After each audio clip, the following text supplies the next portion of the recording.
शाम के करीब 7 बजे थे। बाहर हल्की बारिश हो रही थी, सड़क पर पानी जमा था और हर गुजरती गाड़ी की लाइट उस पानी में टूटकर चमक रही थी। विकास अपनी बाइक धीरे धीरे चला रहा था। पीछे उसकी पत्नी नेहा बैठी थी और उनके बीच में उनकी छोटी बेटी सोई हुई थी। तीनों अस्पताल से लौट रहे थे। डॉक्टर ने साफ कहा था, अगर अगले कुछ महीनों में ट्रीटमेंट शुरू नहीं हुआ तो बाद में दिक्कत बढ़ सकती है। रास्ते भर नेहा चुप थी। विकास भी कुछ नहीं बोल रहा था। सिग्नल पर बाइक रुकी तो सामने एक बड़ा कोचिंग इंस्टीट्यूट चमक रहा था। उसी बिल्डिंग के नीचे लिखा था, ड्रीम बिग। विकास कुछ सेकंड तक उसे देखता रहा, फिर उसकी नजर बाइक के मीटर पर गई। फ्यूल ऑलमोस्ट खत्म था। उसने धीरे से क्लच दबाया और नजरें हटा लीं। घर पहुंचने के बाद नेहा बेटी को कमरे में सुलाने चली गई। विकास क्वाइटली बालकनी में जाकर खड़ा हो गया।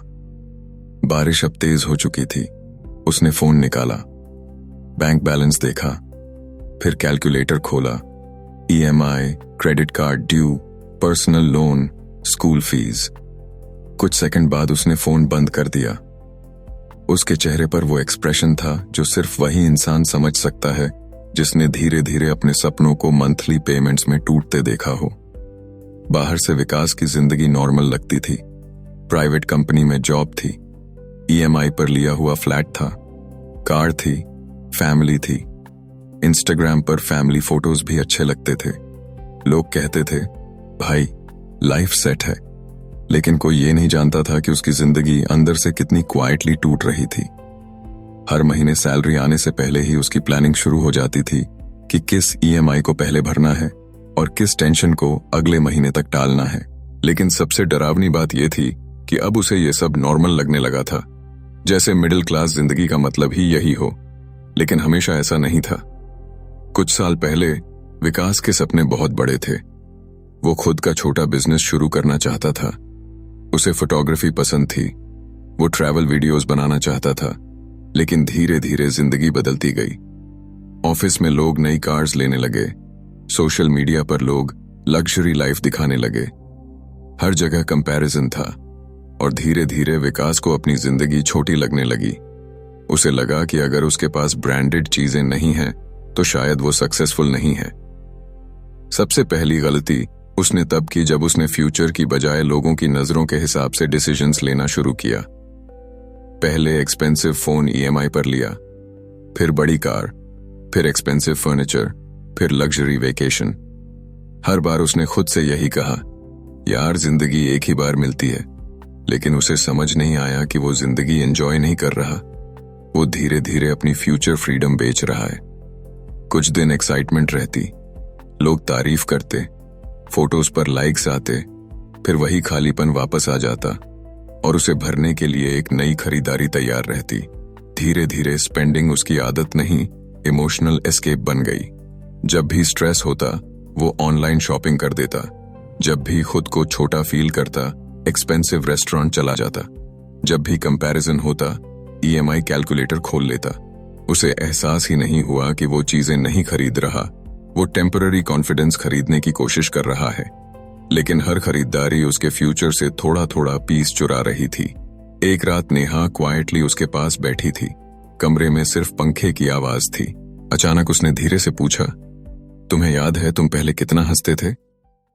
विकास कुछ सेकंड तक चुप रहा, फिर हल्का सा मुस्कुराने की कोशिश की, लेकिन वो मुस्कान अधूरी रह गई, क्योंकि उसे खुद याद नहीं था कि आखिरी बार वो जेन्युइनली खुश कब था। पहले वो बेटी के साथ फ्लोर पर बैठकर खेलता था, अब घर आते ही फोन खोल लेता। पहले फ्यूचर एक्साइटिंग लगता था, अब फ्यूचर डर जैसा लगने लगा था, क्योंकि अब हर सपना ईएमआई के नीचे दबा हुआ था। वो बिजनेस शुरू करना चाहता था, लेकिन लोन की वजह से रिस्क लेने से डरता था। वो जॉब बदलना चाहता था, लेकिन फिक्स्ड सैलरी छोड़ने की हिम्मत नहीं थी। वो फैमिली को टाइम देना चाहता था, लेकिन ओवर टाइम करना मजबूरी बन चुका था। धीरे धीरे उसे एहसास होने लगा कि कर्ज सिर्फ पैसे नहीं लेता, वो इंसान का फ्यूचर रोक देता है। एक रविवार उसकी बेटी ड्राइंग बना रही थी। उसने एक छोटा घर बनाया, मम्मी बनाई, खुद को बनाया। फिर उसने पापा की जगह एक स्टिक फिगर बनाई जिसके हाथ में हमेशा फोन था। विकास ने हल्के से पूछा, पापा ऐसे क्यों हैं? बेटी ने बिना ऊपर देखे कहा, क्योंकि पापा हमेशा बिजी और सैड रहते हैं। वो छोटी सी बात सीधे उसके अंदर उतर गई। उस रात विकास काफी देर तक पुराने फोटो एल्बम्स देखता रहा। उसमें एक फोटो थी जब वो और नेहा शादी के बाद सड़क किनारे चाय पीते हुए हंस रहे थे। तब पैसे कम थे, लेकिन डर नहीं था। आज चीजें ज्यादा थीं, लेकिन शांति गायब थी।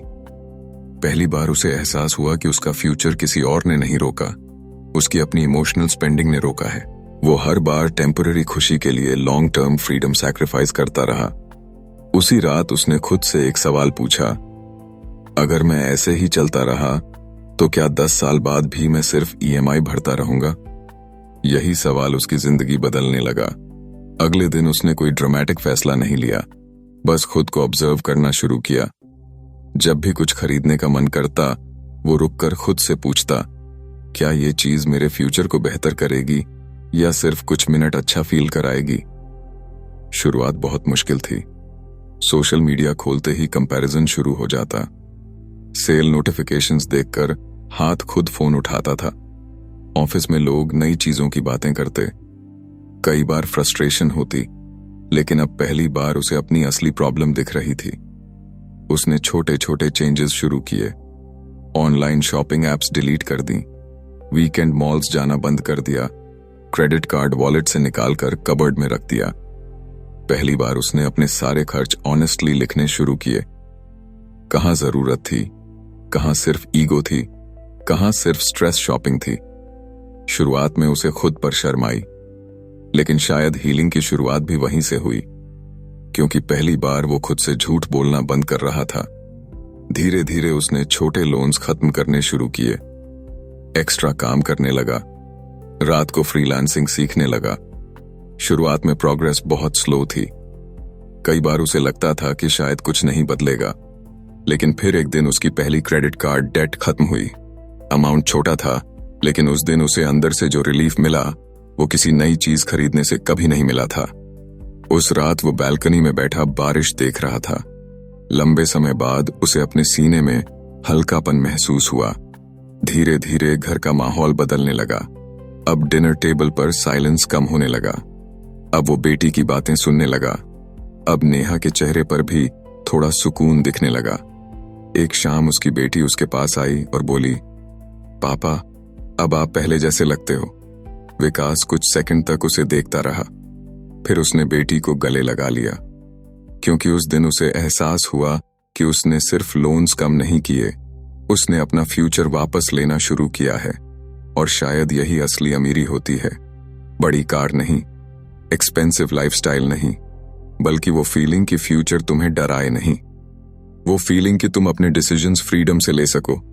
वो फीलिंग कि फैमिली के साथ बैठे हो और दिमाग कैलकुलेशंस में ना भाग रहा हो।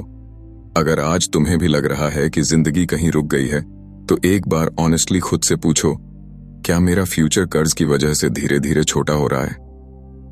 क्योंकि शायद यही सवाल तुम्हारी जिंदगी बदल दे। धीरे धीरे, छोटे कदमों से तुम सिर्फ डेट फ्री नहीं बनोगे, तुम मेंटली फ्री बनोगे। और पहली बार जिंदगी को सिर्फ सरवाइव नहीं, जेन्युइनली जीना शुरू करोगे।